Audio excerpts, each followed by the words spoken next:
नमस्कार दोस्तों, हमारे मंच पर आप सभी का स्वागत है। दोस्तों, अभी मैं हूं करनाल के जिला सचिवालय के बाहर, जहां पर आप आवाजें सुन रहे होंगे कि सरकार के मुर्दाबाद के नारे जो हैं वो लग रहे हैं। और सरकार के मुर्दाबाद के नारे क्यों लग रहे हैं? मामला है कच्चे कर्मचारियों का, पार्ट 2 कर्मचारियों का। पार्ट 2 के जो कर्मचारी हैं वो पिछले काफी समय से जो है मांग कर रहे हैं कि उनको पक्का किया जाए। ये देख सकते हैं आप सीधी तस्वीरें, जहां पर मुर्दाबाद के नारे जो हैं वो सरकार के खिलाफ लगाए जा रहे हैं। लेकिन आज प्रदर्शन का जो है वो 14वां दिन है। दोस्तों, ये देख सकते हैं कि आवाज दो, हम एक हैं। भाई तेरा जिंदाबाद जिंदाबाद जिंदाबाद, भाई तेरा जिंदाबाद जिंदाबाद जिंदाबाद, पार्टी संगठन जिंदाबाद जिंदाबाद जिंदाबाद, पार्टी के साथी जिंदाबाद जिंदाबाद जिंदाबाद, पार्टी के साथी जिंदाबाद जिंदाबाद जिंदाबाद। नहीं डरते तेरी गुर्की से, खींचेंगे खुशी से, नहीं डरते तेरी गुर्की से, खींचेंगे खुशी से। देख सकते हैं सरकार के खिलाफ बहुत गर्मजोशी से नारा लगाते हुए पार्ट 2 के कर्मचारी लगभग 20 से 22 साल हो गए हैं नौकरी करते हुए, लेकिन आज तक पक्की नौकरी जो है वो नहीं मिली है। और आज प्रदर्शन का 14वां दिन है। 14 दिन हो गए प्रदर्शन करते हुए। जानने का प्रयास करेंगे कि क्या सरकार ने इनकी मांगों को कुछ सुना है। बीजेपी सरकार मुर्दाबाद। दोस्तों, वीडियो को देखते ही शेयर जरूर करते रहें। नमस्कार, जानने का प्रयास करते हैं भाई साहब। मैं जितेंद्र बड़क, पार्ट 2 एम्प्लॉइज। जितेंद्र जी, लगातार 14 दिन हो जी। गए प्रदर्शन करते हुए। जी। सर, क्या हल निकला अभी तक? हाल पक्की पॉलिसी चाहिए हमारे को, रेगुलराइजेशन पॉलिसी मुख्यमंत्री से आज ही चाहिए। नहीं, 14 दिन से लगातार जो प्रदर्शन कर रहे हैं, तो सरकार के कानों में क्या कोई जूं रेंगने का काम हुआ है? वो सरकार ने बनानी चाहिए पॉलिसी। वोट मांगते हैं, मुख्यमंत्री बन जाते हैं। क्या पक्की नौकरी के लिए उनका काम नहीं है? क्या मुख्यमंत्री बन के वोट दे दी? क्या राजा का काम होता है पर्चा रहे रोड पे रहेगी पर्चा?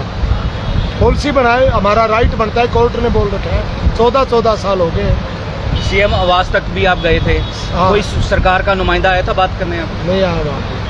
आपने ज्ञापन सौंपा OSD को, संजय बटला जी को ज्ञापन सौंपा है आपने? सौंपा जी।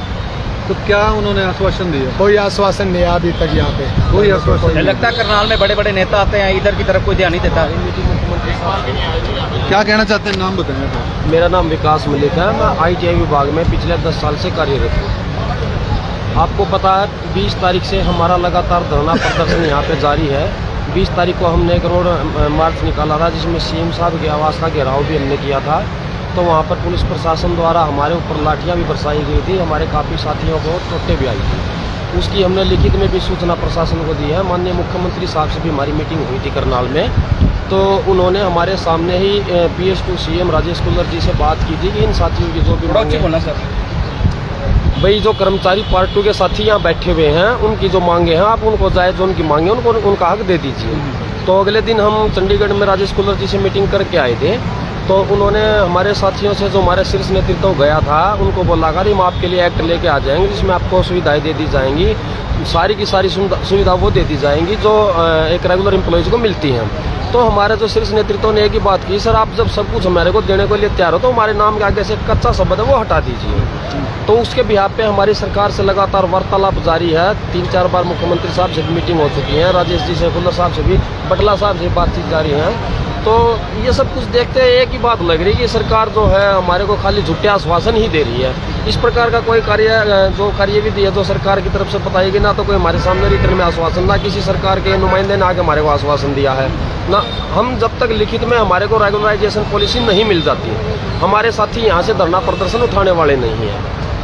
क्या लगता है कि 15-15, 20-20 साल हो गए कुछ कर्मचारियों को, तो क्या लगता है कि सरकार क्यों पक्का नहीं करना चाहती? कच्चे एम्प्लॉय क्यों रखना चाहती है? क्या फायदा दिखता है? दरअसल बात क्या है, पिछली सरकारों ने जो रेगुलराइजेशन पॉलिसियाँ लेकर आए थे, कर्मचारियों को पक्का किया समय समय पर, लेकिन इस सरकार ने 10 साल से किसी भी कर्मचारी को पक्का इसलिए नहीं किया क्योंकि कर्मचारियों ने इस सरकार के ऊपर ज़्यादा भरोसा कर लिया था और उस भरोसे का ये सरकार नाजायज फायदा उठा रही। कर्मचारियों ने लोकसभा चुनाव में, विधानसभा चुनाव में, उपचुनाव में सरकार का खुलकर साथ दिया है, लेकिन कर्मचारियों को कब तक दबाया जाएगा? उनके हक जो उनका हक है वो तो उनको देना पड़ेगा। मजबूरन कर्मचारी को सड़क पे आना पड़ रहा है। आप देख रहे हो कोई दिन ऐसा जाता होगा जो करनाल में सड़कों पर कर्मचारी नहीं आता। भिन्न विभागों के अलग अलग कर्मचारी डंडा और झंडा लिए यहाँ पे फिरते रहते हैं। इसमें सरकार की नाकामयाबी और क्या आई है? सरकार नाकामयाब है, नहीं तो सरकारी अपना मतलब दफ्तर संभालेगा या सड़कों पे घूमेगा? कहने का भाव ये है कि कर्मचारियों के इसके साथ जो है वो सरकार जो है पिछले 10 साल से विश्वासघात कर रही है। बिल्कुल कर रही है जी, बिल्कुल। जो हरियाणा भर से आए यहाँ पर सभी जी, हरियाणा के प्रत्येक जिले के कोने कोने से हमारे साथी आए हुए हैं। लगभग 56 विभागों में पार्ट 2 के कर्मचारी जो काम कर रहे हैं। सभी कर्मचारी अपना यहाँ पे हमारा 2 बार रोड शो हो चुका है। रोड शो में आप लोगों ने हमारा संख्या बल देखा भी है। यहाँ पर एक सांकेतिक धरना है, यहाँ पर हम रोटेशन वाइज कर्मचारी यहाँ पे आ रहे हैं ताकि आमजन यहाँ से परेशान ना हो सके। लेकिन आम जनता तो परेशान हो रही है, कहीं ना कहीं सरकार का जो भी काम है वो अफेक्ट हो रहा होगा कुछ ना कुछ। देखिए, मैं बात करता हूँ लोकल आदमियों की। यहाँ पे जो आमजन बैठे हैं वो हमारे से इतने प्रभावित है, उनका खुद का ये कहना है कि भाई साहब आप यहाँ से जब जाओगे ना हमारा काफ़ी दिनों तक तो मन भी ना लगेगा। हमारे जो साथी हैं यहाँ की जनता के बीच में इस तरह से घुल मिल चुके हैं कि इनका जो रवैया है जनता के लिए बहुत ही स्नेहपूर्ण रहा है।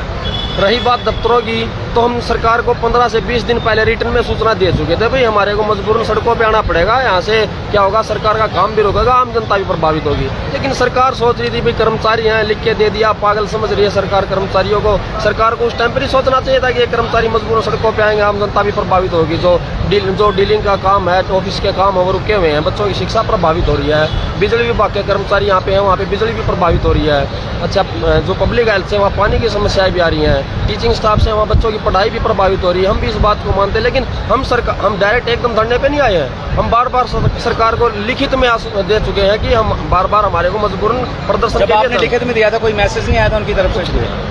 तो लगातार 14 दिन हो गए धरने पे बैठे, तो आगामी रणनीति क्या रहेगी आपकी? आगामी रणनीति क्या? अभी हमारी मीटिंग आज चली हुई है चंडीगढ़ में। हमारा नेतृत्व वहाँ गया हुआ है। वहाँ से एक बार मीटिंग कंप्लीट होने के बाद देख लेते हैं सरकार हमारे को क्या देना चाहती, क्या नहीं देना चाहती है। हमारे को झूठा आश्वासन दे रही, पागल बना रही है। उसके बाद आगामी रणनीति बनाई जाएगी और आगामी रणनीति में आमरण अनशन हो या फिर डोर टू डोर कैंपेनिंग हो, कैंडल मार्च हो, जो भी होगा वो भी जो शीर्ष नेतृत्व निर्धारित करेगा वो सब करने के लिए हम तैयार हैं। हमारे को रोजगार पक्का चाहिए, झूठे आश्वासन नहीं चाहिए। क्या नाम है सर आपका? मेरा नाम विकास है। Thank you. आप देख सकते हैं तस्वीरें कि यहाँ पर किस तरह से जो है कच्चे कर्मचारी जो हैं वो सभी के सभी यहाँ पर बैठे हैं और एक ही मांग लेकर बैठे हुए हैं कि कर्मचारियों को पक्का किया जाए। महिला शक्ति भी यहाँ पर बैठी है, उनसे भी बात सर हजे तो अज तो उन्होंने वक्त है सर, कल शायद साडा तूफान भी आ सकता। तो हाथ जोड़ के रिक्वेस्ट है सरकार अगे कि साडी सिर्फ एक ही मांग है, रेगुलेशन पॉलिसी उन्होंने पूरा किया जाए। हमारी तो सर एक ही मांग है कि हमें पक्का करा जाए। 12-12 साल हो गए सर, अब और बर्दाश्त नहीं होता। ठीक है, बहुत कर ली सरकार से रिक्वेस्ट है, अब बस सरकार मेन जड़ा मुख्य है मांग कच्चे नु पक्का करने की मांग। हाँ जी, मैन हमारी एक ही मांग सिर्फ कच्चे को जी। ये देख सकते हैं आप सीधी तस्वीरें। आप कुछ कहना चाहेंगे भाई साहब? क्या नाम है आपका? मेरा रोहतास है, मैं बिजली बोर्ड से हूँ और पार्ट 2 का संगठन का साथी हूँ। मैं सरकार से एक ही अपील कर रहा हूँ, हम 14 दिन से शांतिपूर्वक चला रहे हैं। अब तक हमने कोई उधर आवाज नहीं किया, कुछ भी नहीं किया। हम यही चाहते हैं नियमितकरण की पॉलिसी बना दें। इन कर्मचारियों का मान सम्मान की लड़ाई है और नियमितकरण की पॉलिसी बना के हमें दें। जिस तरह से हुड्डा साहब ने 10 साल जाते हुए 10 साल की पॉलिसी बनाई थी और 3 साल की पॉलिसी बनाई थी और वो लागू कर दी थी और उसके अंदर लगभग मैक्सिमम कर्मचारी जो है आ गए थे, जहाँ तक मुझे ध्यान है। तो क्या इस तरह की पॉलिसी ये सरकार नहीं बना सकती? मैं हुड्डा सरकार पे कटाक्ष करूंगा साथियों। 2014 में उन्होंने पॉलिसी बनाई थी, उसमें कुछ ही साथी रेगुलर हुए थे। यहाँ 2012 जिनको 12 ईयर हो गए या 12 साल बिजली बोर्ड के साथी है, 16 साल हो गया, 17वीं साल में प्रवेश कर गया। बीजेपी सरकार ने उसको खत्म कर दिया था पॉलिसी। खत्म, वो अगर सरकार चाहती तो उन साथियों को भी तो ले सकती थी। जब उन्होंने उसके अंदर कुछ एम्प्लॉइज छोड़ दिए थे। हाँ, हमारे साथी है, 12 कर्मचारी छोड़ दिए थे, पार्ट 2 छोड़ दिए थे। 12 साल हो गए हैं, जिन साथियों को 16 साल हो गया, क्या उस पॉलिसी में वे कवर नहीं करने थे? तो अब तो जैसे आती है कांग्रेस सरकार, हम ये करते हैं वे करते। तब उनकी सरकार थी, क्या उन्होंने किया? ये तो वोट मांगने के थोड़े से वादे होते हैं और कर्मचारी वर्ग समझ चुका है। अब तो देखो, जो साथी हमारी रेगुलर पॉलिसी लेके आएगा, हम उस सरकार के साथ खड़े हैं। मतलब सीधा सीधा संघर्ष की नीति अपनाएंगे। संघर्ष की नीति है सर। ठीक है, अगर कोई साथ देगा तो हम उसका उसको साथ देंगे और और नहीं तो फिर अगेंस्ट में जाके वोट दिया जाएंगे। वो तो देख, हमारा एक ही नारा, रोजगार पक्का हो हमारा। ठीक, धन्यवाद। दोस्तों, ये सीधी तस्वीरें आप देख रहे थे करनाल जिला सचिवालय से, जहां पर आप देख सकते हैं कि कच्चे कर्मचारी पार्ट 2 के जो हैं यहाँ पर 14 दिन से जो है यहाँ पर प्रदर्शन कर रहे हैं, अनशन पर बैठे हैं, भूख हड़ताल पर भी कुछ एम्प्लॉइज बैठे हैं और रोटेशन वाइज जो है यहाँ पर जो है आकर जो है वो अनशन प्रदर्शन कर रहे हैं। दोस्तों आप भी इन कर्मचारियों का सहयोग कीजिए, क्योंकि कहीं ना कहीं जनता के काम भी जो है रुके हुए हैं। सरकार पर कहीं ना कहीं कुछ दबाव बनेगा और सरकार जो है इनकी बात शायद मान ले। आप वीडियो को लाइक और शेयर करते रहिए और हमारे मंच को सब्सक्राइब कीजिए। जय हिंद, जय भारत।